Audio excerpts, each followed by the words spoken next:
Hello Sagittarius friends, I'm Annie Botticelli and welcome to my Sagittarius May 2024 Astrology Horoscope Forecast. I am so excited about this month for us. We've had a string of Aries planets for March, April, May. The Aries eclipse, all of this in fire has been lighting up everything in our lives. I'm so excited to share the things that I see as possibilities for us in May. I'm also a Sagittarius, and one of the biggest pieces of news is that our ruler Jupiter is changing signs. This only happens once every 12 or so months, and it's happening now, and it's moving from a sign that was at an awkward angle for us into a sign that will enhance our fire and bring magical things. So we're going to talk about all of this and more. This is for you if Sagittarius is your sun sign, your moon sign, your rising sign, or any other Sag placement you're listening for. What I'm going to talk about here is part of your astrological picture. And if you're a very late degree Sagittarius friend, I am there with you. So birthdays around December 15th through the rest of the sign, or Sag degrees, 23 degrees through the rest of the sign, I suggest you additionally listen to my Capricorn report, as your very late degree friends will benefit from both readings.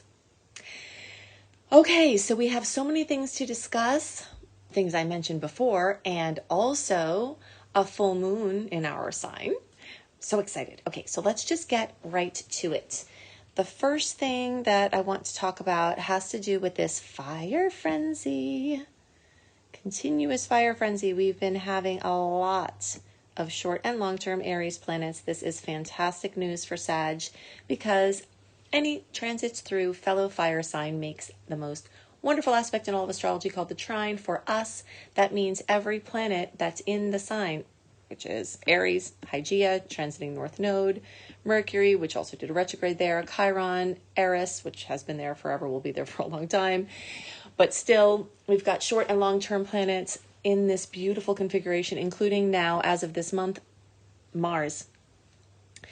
Mars is the ruler of Aries and is really happy and really rambunctious there. So we're going to talk a lot about this fire frenzy and what it can bring for us and what we can do with it. But I want to give three pieces of important general information that will help us use this more. The first thing is that this month, we also have way more sweet aspects compared to what I call the salty ones, which is when the planets don't get along. So the planets are really getting along this month. We've got so many awesome aspects just dotted throughout the month and clustered in certain segments. And we've got just a couple that are mischievous and annoying and a few that can go either way. And I will mention those as well.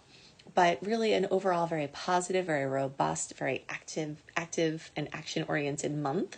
And this is very exciting because Mercury has been retrograde in April. And although we had a lot of fire energy there, including this glorious eclipse in Aries, which if you haven't listened to my March and April report or looked into my eclipse work, you definitely want to understand this because since early 2023 into May or into middle 2025 with us here at the midpoint, now we are in an Aries Libra eclipse cycle, which is in a fabulous angle for Sagittarius.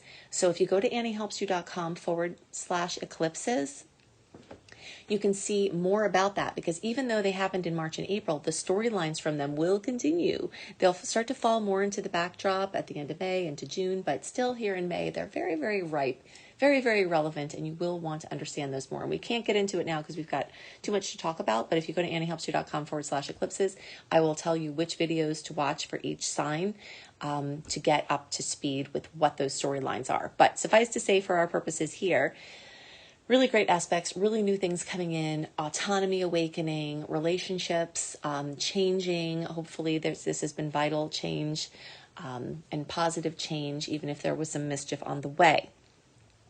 So all of that's happening. But what has been difficult is that with all that fiery energy, we had Mercury retrograde from April 1st until April 25th. So it was really difficult to do anything other than actions behind the scenes or things closer to us with some of that energy because Mercury is bringing everything inward and backward. But every day we march into May, until we get to the middle of May, around May 14th, we're getting out of the fog of Mercury retrograde, and it will be so much easier to be productive with that Aries energy, to be forward moving for the things we've been working on in the backdrop for a couple of months to really start showing up in the outside world, and it's going to be very, very exciting. And if you have to make any big decisions, big purchases, sales, commitments, events, travel plans, all of those things, mid-May through around mid-July is our biggest and last big window, because we've got a very retrograde year after that. At the end of the year, we even have Mars retrograde, and that's a whole other story. We'll talk about it when we're closer there. But suffice to say, you want to take advantage of this window. And if you're interested in the retrograde direct calendar, how I always talk about this, when you go to AnnieHelpsYou.com, look for the Secret Star Portal, and in there I do have the whole 2024 retrograde plan and direct planning calendar. So if that's helpful to you, I always talk about them in the videos, but if you want it further ahead, you can go there. Okay, so let's go back to talking about this Aries energy. So we know we've been like a bull in a china shop, and what this has brought, as if you haven't noticed, is obsession. There are things that you have been obsessed with, March, April, May, and this could have to do with hobbies. This can have to do with something that you love to study, something that you love to create. This can have to do with your children. This can have to do with your true love, romance, things on your bucket list, theater, things that put you out, in front of people, anything that has to do with people seeing what you're good at and you just kind of going with your bad self with all of this fire. So, this Aries energy is super obsessive. It's ruled by Mars. Now, Mars, the ruler of Aries, is in this sign, and so that obsessiveness is not going to cut out anytime soon.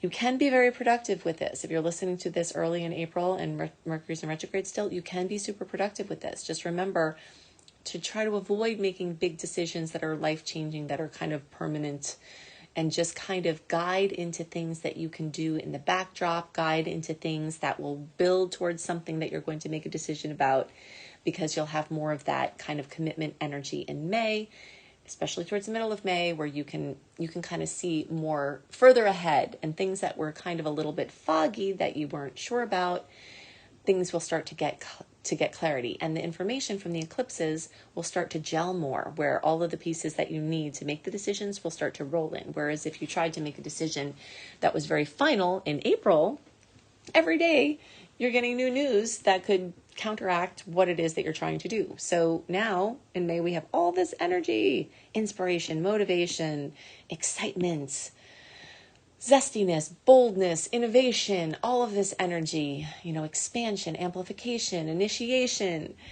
we can put towards whatever we want. And it's going to be in this beautiful angle. So yes, it can be a little bit overstimulating, and a lot overstimulating. And that theme is going to be super strong this month. It's going to continue into next month as we have more energy in Gemini, which we'll get to.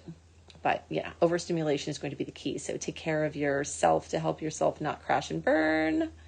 That's good advice for this time. If you're looking for love, if you're looking for expansion of love, if you're looking for true love, if you're looking to have love breathe back into your current relationship, if you're looking for improvements in your relationship with your kids, all of these things, including your creative expression, your other creative babies, all of this can happen.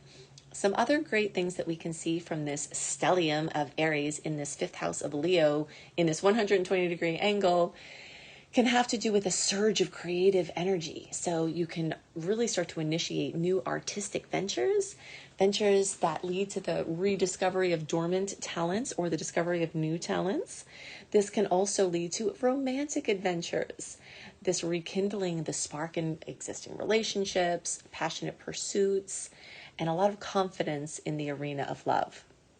This can also have to do with taking the lead in love and creativity. So in matters of the heart, in matters of your creative projects, an increased willingness to put yourself out there. And especially as we get closer to the middle of May, it could be a wonderful time to really put yourself out there in greater ways. The transit can also boost self-confidence. So this is, something that can help you to showcase your talents and your abilities more openly and assertively and confidently, which can lead to recognition, which can lead to new opportunities. You never know where an opportunity is going to arise. And this is the kind of energy that is very present at this time. And it may show up in places where you don't expect it. So for instance, I just want to tell a quick story that I think is inspiring, that is in line with this energy. There was one time a neighbor of mine, I was over their house, our kids would play and would just sort of be in and out. And I was hanging out there, just sort of in like a very relaxed mode. And they had a guest come in and they introduced us and said, oh, well, Annie's an astrologer. This is before YouTube. This is before astrology took over my life. It was sort of something that I did, but it wasn't like the big thing. So he said, oh, okay. And then he said, would you like to write a column for my newspaper? And this was in Arizona. And actually some people listening, you may have remembered that column, which opened up a whole new world of doing astrology and notoriety for my work. And it slipped in on me. But it was in a similar type of time frame. So, with this type of energy where talents that I had got to be released in a new way. So this is the kind of thing that may happen. It could just sneak in on you. Joy from children. So either your own or others, if you are in a role where you're working with children, or just your own inner child, like playful and engaging perspectives. The zest of life, you can probably hear it in my voice, just really coming back in. Also an increased appetite for excitement.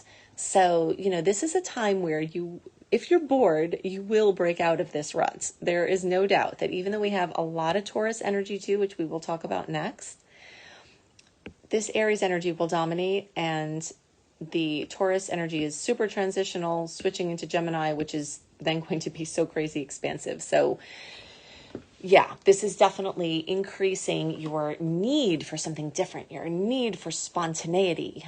And even these Taurus placements, they are in your house of your daily routine. So there may be certain things that you solidify that are important wellness habits. Jupiter is finishing a tour since last May of 2023, until now, of trying to expand our health and wellness and our routines. So you may have really nicely solidified some things over this year, and you've got a little bit more of that juice left to put some things into practice as the planets, are going to be direct, and all of this energy is strengthening into some long-term things. Then you can make some commitments for your health and your wellness and your practices, and also just expansion of your daily experience, shaking things up a little bit or a lot. The energy that's happening now may spark some either competition, and that can be with other people where you have friendly competition that helps you to each reach your highest best, or it could just be you trying to best yourself and the things that you've done before. So, this is just a very, very active, ambitious, motivated, inspired energy that is dominating this time. Another way that this Taurus energy can manifest is a really deep need to have some grounding practices to help you not get completely spun out by all of this active energy. Meditation, barefoot walking, grounding, Epsom salt baths, or sea salt baths, anything, EFT tapping on a daily practice, listening to high level frequencies that are healing for you, just anything that helps you to ground. Maybe taking 10 minutes away from devices in between long stints, things like this. Again, the practices that make your life better and help you to do so much more from having that solid grounding cord. Okay, so before we move into the planets getting into Gemini and what that can mean, let's talk about what happens when Mercury, Venus, and the Sun are conjunct with Uranus, as they will be. May 13th, May 18th, May 29th, the Sun, then Venus, then Mercury will cross over this point of Uranus, the planet of surprises. This is one of the series of placements which I referred to earlier that could go either way. A conjunction is not inherently negative or positive, which ultimately I think even negative or difficult aspects can be positive. That's just my philosophy. But, some are more notoriously challenged than others. But a conjunction can go either way. And this can go either way. So what we're seeing here is lightning strike, things out of the blue, in money, in love, in vitality, in information. News can come and can shock you. But it could be good shock. It could be money that comes out of the blue. Or it could be challenges in those arenas where it's like, there's an upset or you get jostled. If there is something that comes in that's jostling and stressful, it will pass very quickly, very likely. And things will get back to normal, but just kind of look out for these spots during the month because even though we have mostly super, very clearly positive aspects, we do have this line, this storyline of this zap, and this is kind of going back to what I was talking about with zapping you out of your routine and just added lines of restlessness, because even the stable points here, which are the Taurus points, they're even getting zapped with this Uranus transit. So, it's a very, very busy, active, overstimulating month. Okay, so now let's talk about Gemini. The sun will get into Gemini this month, around the 21st. Venus will get there around the 24th. Mercury will get there not till June, but just very soon into June, just a few days, around the 4th of June. So towards the end of May and in the end of the month of May into June, we've got this pileup of personal planets in Gemini. Busy, overwhelming, chatty, communicative, restless, driving here and there, talking, coordinating information, researching, disseminating information, teaching, learning, all of this. And then the big kahuna, Jupiter, our ruling planet. We always have to watch what Jupiter's doing very carefully. So on May 26th, Jupiter gets here and will spend until about May to June, I think it's June of 2025, lighting up our 7th house. So these Venus, Mars, and Mercury will light up the 7th house of relationships for the short term. Then Jupiter will come and spend a year there, expanding our relationships. So we've got an extra pile up in the short term that's grounding in this long-term storyline of expansion. So let's talk about the energy of expansion. Jupiter is the great expander. It's the great benefic, it's called. Something interesting about Jupiter that I learned in the process of writing my book, Planetology, was that people have always called Jupiter lucky and protective. And then I learned that astronomically, it actually is, because the gigantic gravitational force that Jupiter gives off actually protects the inner planets, the ones that are us, including us, that are closer to the sun from Jupiter, from having the outer planets smash into them. So it actually literally is protective. So things that people knew a long time ago, we have scientifically confirmed. And so this planet, our ruler, our planet, has this, this signature. So there's this energy of expansion, amplification, and widening. And this is going to relate to two main areas. For everybody in the zodiac, it will expand Gemini, teaching, learning, commuting, mobility, information transfer, information development. All of this type of thing will be, supercharged. And if you are a Sag that loves to learn and loves to teach, you are going to enter a new level of what you do. It will be very overstimulating, and you will be very surprised at the output. If you think you were prolific already, then look at what happens over the next year. It will be quite something marvelous. And then specifically for Sagittarius, that Gemini energy is in the 7th house of relationships. So what kind of things happen in your 7th house relationship?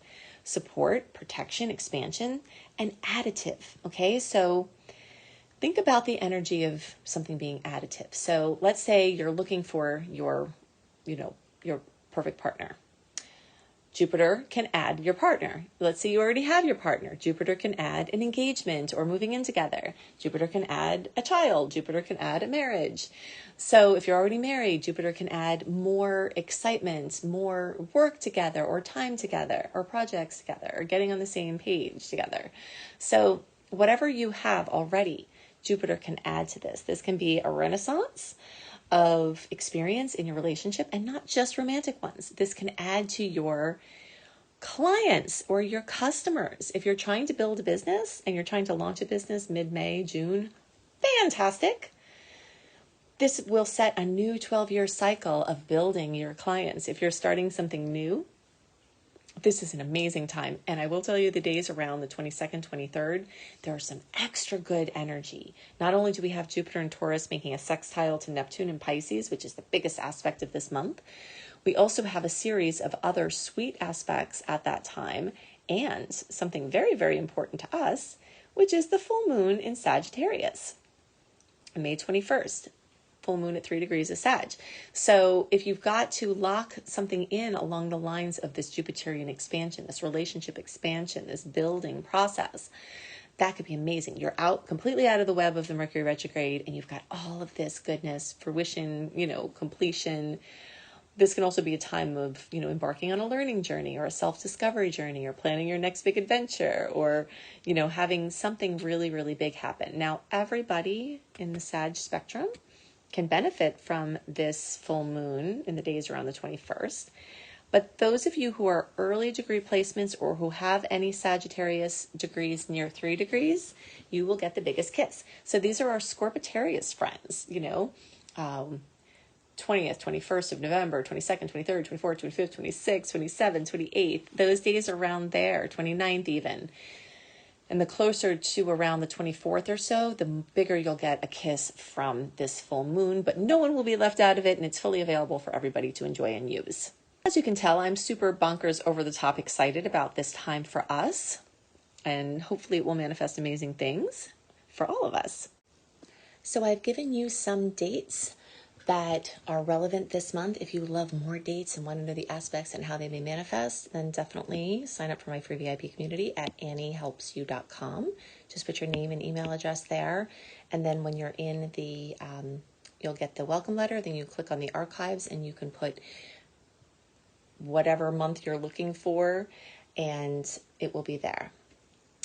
Then you can access my secret star portal, which has all extra content plus early content plus my written horoscopes and so much more. And if you want to learn astrology with me, including my basics course or my Become a Professional Astrologer Mastery Certification course, you can up level there.